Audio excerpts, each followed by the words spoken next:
There is an awesome verse in Micah 5, verse 2, a very important one because it tells you exactly where the Messiah would be coming forth from, where he would be born. In actual fact, when King Herod in the days of old was searching from those who are knowledgeable of scriptures, where would the Messiah be born, they directed him to Bethlehem because of this verse. But thou, Bethlehem Ephratah, though thou be little among the thousands of Judah, out of thee shall he come forth, whose goings forth have been from old, from everlasting.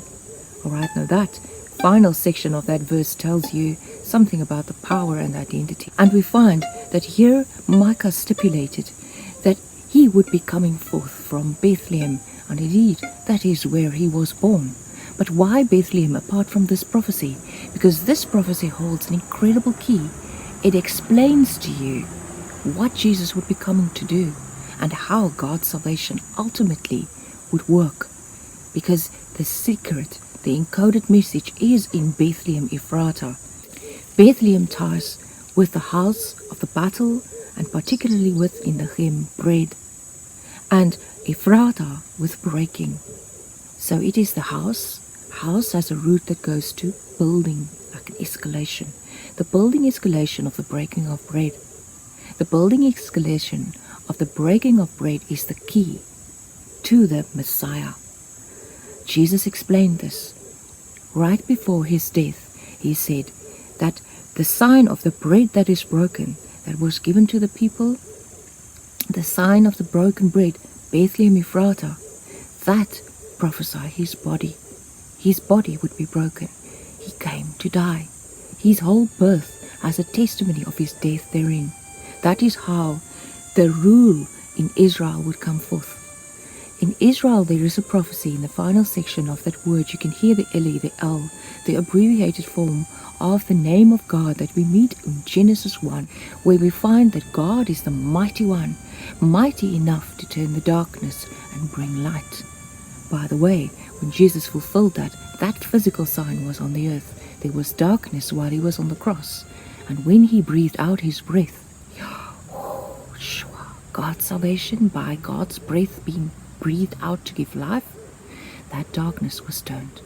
There is a prophecy of Jesus even in the names of God that we encounter in Genesis 1 and 2. And we find that in Israel, God's power to turn the darkness is active at the final section of that word. And in the former part, in Israel, we find ruling like a prince, a rule of God's power to turn, and also the prevailing thereof. This in Hebrew ties with death. God's power to turn the darkness, God's prevailing power to turn things around for us, God's power to give you salvation, because you and me, we are sinners, we all are, and God's power to turn the death verdict away from us, regardless of our sin. God's power to do that comes forth from Bethlehem Ephratah. It would be coming forth from the building escalation of the breaking of bread, which is his body. Jesus was broken. Jesus, who was literally born in Bethlehem, would become the one that was broken. He took the death on himself. He is the one whose beginnings is of everlasting. He is of God. And he took that verdict in the stead of us, so that God doesn't have to break us. His body is as the bread that was broken. And there is a prophecy in the whole of his birth. Because if King Herod indeed have listened to this, when the scribes told him the Messiah would be born here, when the wise came to tell him the Messiah's light they have seen, and it goes there, they would have gone where the angels announced. Also to the Jewish shepherds, they went there, and what did they find? Exactly what the angel said, that there was in the manger the child that was wrapped in linen. That is a prophecy. Because what is a manger? A manger is a food bowl for the flock, and we're the flock of God, and he is our good shepherd. He protects us against death, just like a shepherd does. He turns the verdict away from us by the broken bread, and we find that his mother's name was Mary. Mary ties with bitterness. The bitterness laid him down in the food bowl, in the house of bread, in the place of the being broken.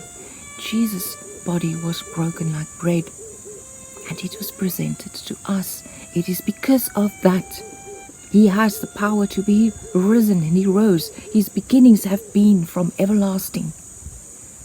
Because of him, God had the perfect way of turning the death and staying true to himself as the one that can turn the darkness, and as the one that is the one that breathes out his breath to give life, and the one that has life that can rise.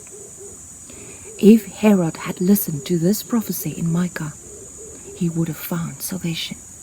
He would have found the Messiah, the bread that was broken, that was laid in the football, whereby you and me can live. The prevailing power, the ruler in God's prevailing power to turn the darkness away from us. A great light has come, fulfilling the prophecy of Genesis 1. Genesis 1, 1, 2, 3 already is a prophecy of Jesus. Because God turned the darkness. Remember, before the darkness was turned, remember Genesis 1, verse 1 to 3. What does this mean? There is a death verdict over the abyss of our sin. Darkness dies with death in the Hebrew. And there, in the state of darkness, in the state where there was no firmness, there was no earth for us, it is void.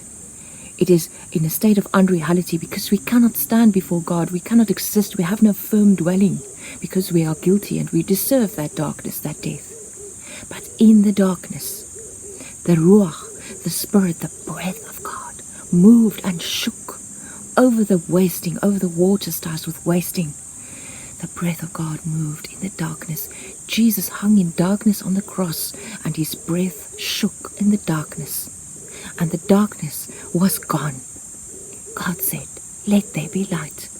There is pardoning, there is life, there is existence for us who are sinful, but by God's grace, there is, by the business of God, brought forth light.